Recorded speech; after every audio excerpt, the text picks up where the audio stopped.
when I was in New York and it was a Halloween night, and I kind of asked my friends and everyone, like, where do we go? What party is on tonight? So we went to a few parties, and I kind of thought, this is New York City and this is the parties that they have.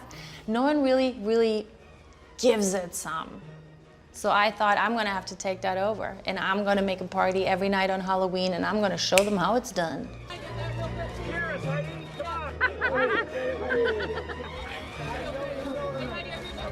My favorite of all time definitely is when I was aged, when I became an older version of me.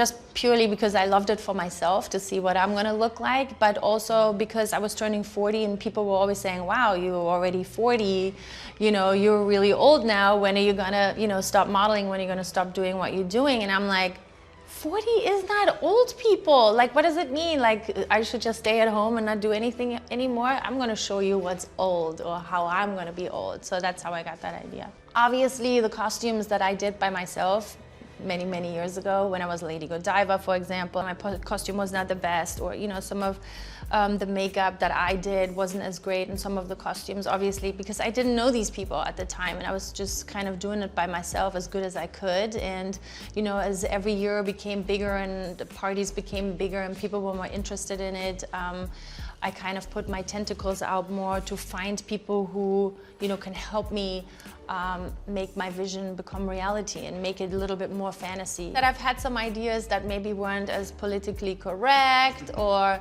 and you know, also nowadays you have to be so careful with what you do. For example, Kali, you know, it's an Indian goddess. I went to India many times. I love India. I love Indian people. I love their culture. For me, for example, it was more, you know, showing one of their goddesses. By no means did I want to disrespect anybody in their religion.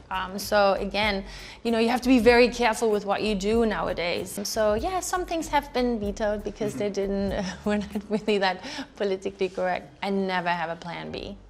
No, it's a making it work moment. Hi, Tim Gunn. Make it work. You have to make it work because, you know, there's so much that goes into it, and so many pieces are being built before. And I think honestly, I would just, if it wouldn't work out, I would probably stay in bed and pretend I'm sick. I probably wouldn't go. I could not have a costume that is not good. I'd rather be in bed and I can't come.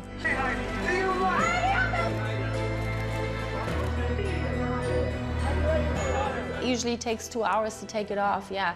For example, when I was Jessica Rabbit and I had a big booty and I had big boobs, and, you know, obviously my entire face was in prosthetics because she is an animated person. Yeah, it took 2 hours to take all of that off because it's very harsh glue that they put on your skin, and then they have to put glue remover under it, and then it's basically, you take a little piece off, they put glue remover, and then they take a little piece off, and you have to make sure your whole face doesn't come off with it. I mean, I had a little bit here and there where my own skin would come off with it, but I'm always like, be careful with my face. The best costume for me was when I was just me and I had 5 clones. That was perfect. I loved it. I was just running around. I was making sure everyone was eating. And I was like, can I get you more coffees? I was just checking up on everyone. I love that a lot. When I was Kali, the goddess, you don't want to smile and then it cracks and then you see the skin underneath it. So I had to really pile on and pile on and pile on. And yeah, I mean, that hotel room, I think I probably had to pay extra for cleaning services afterwards because that white marble bathroom was surely not white anymore when I left afterwards. It had all like a little bit of a blue tint.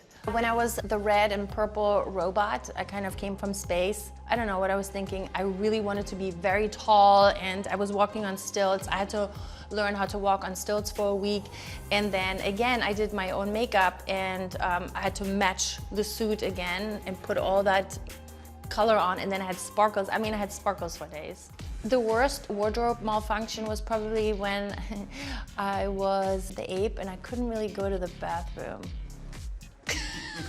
And I think they had to cut a hole in the bottom, and yeah, because it was a whole hairy suit, and then it was really hard to go to the bathroom with all that hair.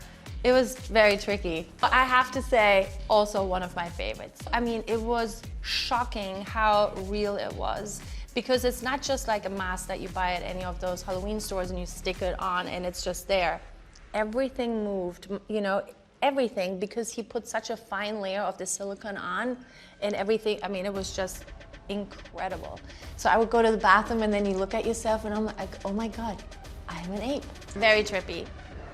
Especially when you have a few glasses of wine and you go to the bathroom and you're like, oh my God. And then you always worry, does it come off? The ape costume was incredible. So many layers, so much pieces that had to be put on, the freckles, the cracks. Because when you look at an ape's face, there are so many different colors in it, and that also makes it three-dimensional, and that's so amazing what they do. And then afterwards, he had a whole bunch of hair that he then singly like glued on. It was insane, and it took so long, but it was so worth it.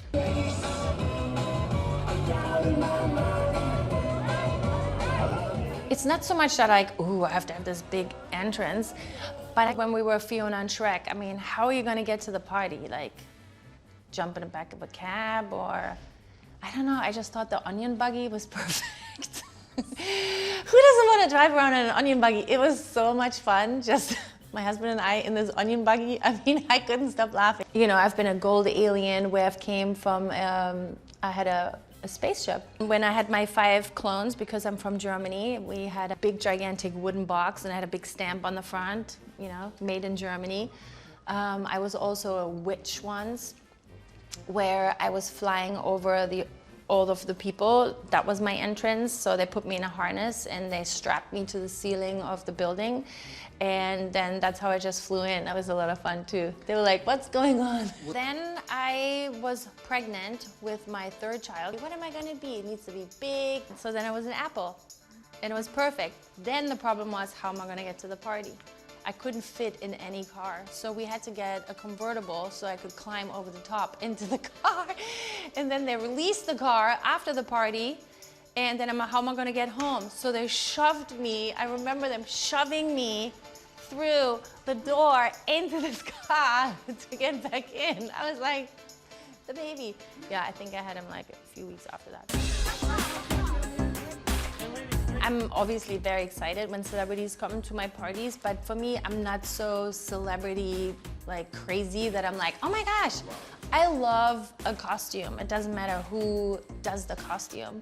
So I'm more intrigued by what people show up. I always tell all my friends, oh, do it, try it, go for it, do it. There's some people that do some pretty amazing costumes, or sometimes it's just the simplicity, sometimes it's just the idea. And I keep saying this, and I've told people before, there was this one guy many, many years ago, he came as a mattress.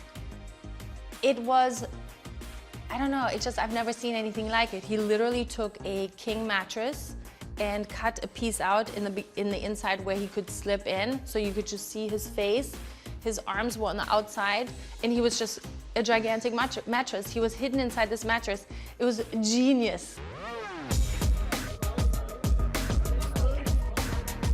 So this year it's my 20th anniversary of my Halloween party, so I thought it would be fun for people to watch live when I get ready. So on the 34th Street store of Amazon, I'm going to be sitting in the window, and people can just come by all day long and just watch the process if they're interested in seeing something like that. I thought it was fun to do a live art installation. That's what I just want to call it, because for me it is live art, what they do to me. After her 20th bash, Heidi Klum's iconic Halloween parties went on pause as the world shut down during the COVID-19 pandemic. But it didn't stop the star from celebrating spooky season in a big way. All right, guys, let's do this. That's a short film Heidi dropped on Instagram in 2020, featuring a rare look at her kids. And a year later came the sequel. Mom, are you trying to kill us? Of course not. I love you all too much. Happy Halloween, everyone. But when 2022 rolled around, it was back to regularly scheduled programming and another epic costume from Heidi. How are you, honey? I'm amazing. How How are you guys? This is the first. Okay, Heidi, did you? A rainworm alive before? No, I have not. I mean, the rain brought you out tonight, but did you and Tom go on a recent fishing trip to come up with this wild idea? You know what they say, the early bird catches the worm. My husband, you know, I'm the worm. You're the worm. We're Okay, going Heidi, fishing. How many months did this take to get you in this? Oh my, you're even slimy! Well, what was amazing for me today, it didn't take me so long, but to make the costume took a very long time. Do you know approximately how long it took them? A few months, you know, to build this. I had a few fittings. But Heidi, how do you think of a worm? I don't know. I just thought of, you know, some random things. Last year I wanted to be a tree, but then he thought that was difficult to do, so I kind of started thinking outside the box. And then I thought a rainworm would be cute. That's something that we all know, You are the but cutest don't really rain. love. How many people did it take to get you ready today, Oh, Heidi? there were a lot of people there. A lot of people. I mean, you know, they had to build this piece before. I think that was the hardest thing to do. And then I guess to kind of match my face in it. I feel very claustrophobic in How here. did you even get here, honey? I don't know. You don't know. You just ended up like this. You slithered down the streets of New No, York no, no. I City. got ready here at the Moxie, but you know, I can only walk very, very slowly. You always just knock Halloween out of the park. Christmas tree. Oh my God. How Happy many hours? Halloween, everyone! Jump to 2023, and Heidi took her performance art entrances to another level.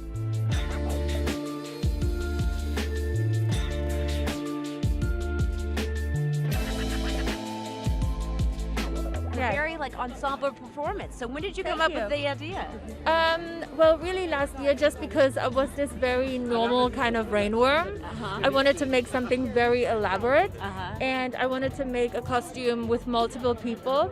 And then I started thinking about, well, what could that be? What thing could it be? What animal, what creature could it be? And then I was thinking a peacock, because the peacock is kind of together with the feathers, and then it opens up. And I wanted to make an art performance, you know, out of it. How long did it take this year?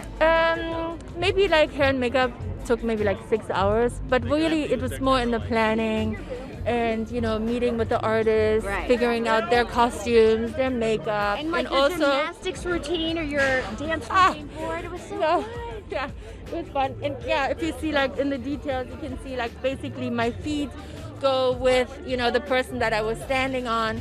So we all have different kind of prints within our fabric, so that, you know, hopefully when you zoom out, you know, it kind of melts together somehow. Incredible. You just always knock it out of the park. So congratulations on another job well done. Thank and I would you. say a much easier outfit to party in. Happy Halloween!